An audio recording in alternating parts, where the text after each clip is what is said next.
Avoir un apport personnel est un excellent moyen de facilement faire passer son dossier bancaire, mais aussi de faire baisser le taux. Mais ça, vous le savez déjà vu que vous suivez mes vidéos, mais sinon je vous le mets quand même en haut à droite. Cependant, je sais qu'il est vraiment ultra difficile de se constituer un apport quand on sort d'études ou quand on a des enfants. Et justement, dans cette vidéo, je vais vous donner étape par étape comment constituer au mieux son apport personnel. En tout cas, restez bien jusqu'à la fin parce que épargner c'est déjà très bien, on va pas se le cacher, tout le monde ne le fait pas, mais cette petite chose peut vraiment booster la constitution de votre apport personnel. Mais sinon, je me suis pas présenté, je m'appelle Cédric Meyer, cette chaîne on traite d'immobilier et de finances personnelles. Si ces domaines t'intéressent, je t'invite directement à liker, à t'abonner avec la petite clochette, ça m'aiderait vraiment énormément. Et je t'invite également à rejoindre les autres investisseurs immobiliers dans notre newsletter.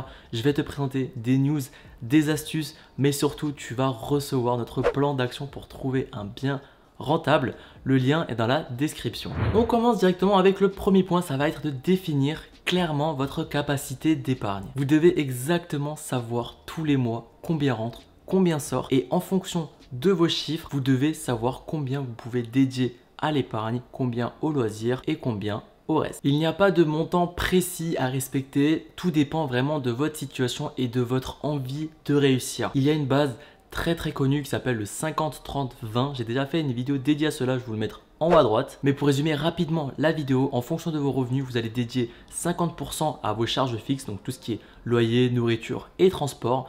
30% vont être pour le loisir et 20 derniers pourcents restants, ça va être tout ce qui est épargne. Mais comme dit dans la vidéo, si vous l'avez vu, parce qu'elle est beaucoup plus détaillée que cela, je vous donne quelques astuces en plus. Mais il est vraiment intéressant de ne pas respecter cette règle, mais juste d'en prendre conscience parce que plus vous pouvez épargner, plus rapidement vous allez atteindre votre objectif. Donc le but est vraiment de réduire un maximum les charges fixes, que ce soit au lieu de 50 à 40 et de réduire un peu le loisir et d'augmenter la partie épargne pour vraiment atteindre vraiment le plus rapidement possible votre objectif. Une fois que vous savez exactement combien rentre, combien sort, combien vous pouvez épargner tous les mois, vous devez ouvrir un produit bancaire adapté à votre situation. Je dis ça parce qu'une grande majorité des cas pensent directement au livret A et puis c'est terminé, on met tout dessus et on n'en parle plus, sauf que vous pouvez avoir des produits beaucoup plus optimisés en fonction de votre profil. Par exemple, si vous avez moins de 25 ans, un livret jeune peut être beaucoup plus intéressant qu'un livret A, voire même encore mieux et pas des moindres, vous pouvez souscrire à un LEP.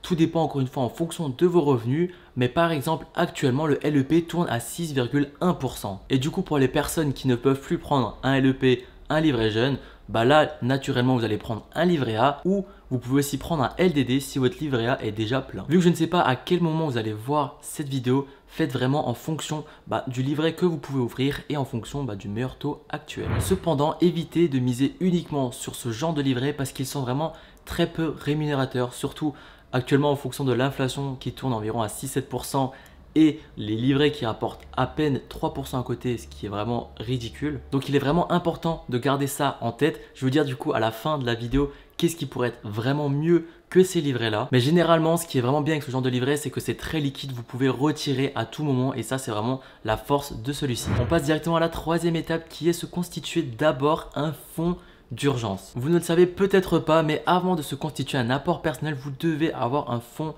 d'urgence.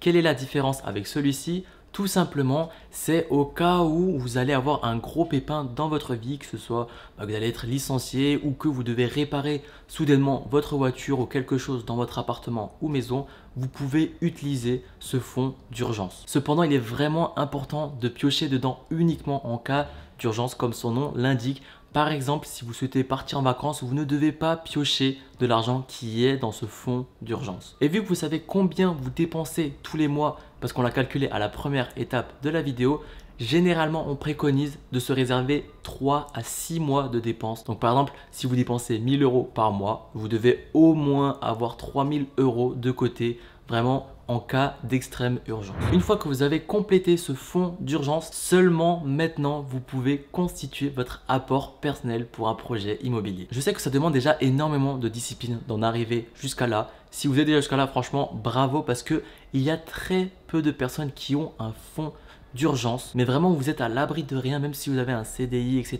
Vous n'êtes jamais en sécurité à 100%, donc vraiment essayez d'avoir ce petit fonds à côté. Et ce qui est bien, vu que vous avez déjà cette gymnastique d'épargner tous les mois déjà avant pour votre fonds d'urgence, maintenant vous savez comment faire pour l'apport perso et même vous aurez encore plus envie de mettre plus tous les mois. Le petit conseil que je peux vous donner, c'est de faire des virements automatiques en fixant des petits objectifs. Par exemple, si vous avez épargné avant 200 € par mois, vous pouvez mettre un petit virement automatique à 300 et comme ça vous faites, voilà, je vais essayer de me débrouiller, je vais essayer de réduire dans les autres charges, un peu moins en loisirs, mais au moins j'ai 300 € par mois en épargne et je vais gagner du temps. Et c'est là l'importance encore une fois de l'étape numéro 1. Vu que vous savez exactement combien rentre, combien sort, vous pouvez déterminer à l'avance en combien de temps votre apport personnel va être atteint. Et c'est vraiment à ce moment-là, quand vous savez exactement combien de temps il vous reste avant d'atteindre votre objectif, là vous allez vous dire, en fait si j'épargne un tout petit peu plus là, je vais atteindre ça en un mois plus tôt, je vais pouvoir commencer à investir plus tôt, etc., etc. Et la boule de neige va vraiment se lancer et c'est là où il faut vraiment avoir ce petit déclic. Et on passe directement au dernier point que je vous ai teasé en début de vidéo, c'est de ne pas trop épargner. Une fois que vous avez rempli votre fonds d'urgence et que vous êtes en train de constituer votre apport personnel, vu que vous savez en combien de temps vous allez pouvoir atteindre votre objectif, il est ultra important de se diversifier. Ça ne correspond pas à tout le monde, je le sais, tout dépend encore une fois de votre profil risque, mais sachez que voilà, si vous allez prendre des risques, vous allez pouvoir atteindre votre apport personnel beaucoup plus rapidement. Par exemple, si vous savez avec votre situation actuelle, vous allez remplir en 2 ans votre apport personnel que vous souhaitez atteindre, vous pouvez vous dire que en même temps, je vais essayer d'investir pour essayer de gagner un petit peu plus que les 3%.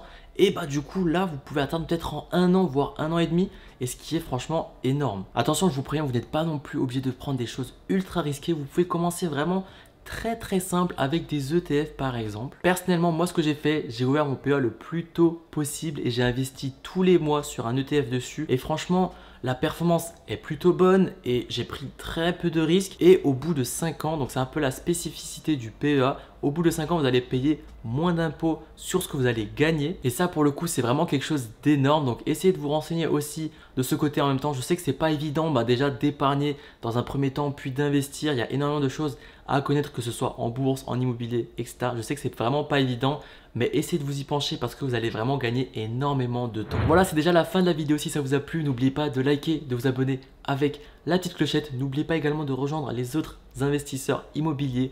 Le lien de la newsletter est dans la description. Du coup, moi, je vais vous laisser avec la prochaine vidéo qui est comment estimer un bien immobilier. Une fois que vous avez terminé de constituer votre apport, vous devez estimer un bien. Dans cette vidéo, je vous donne 3 outils. Je vous dis à la prochaine. Ciao, ciao.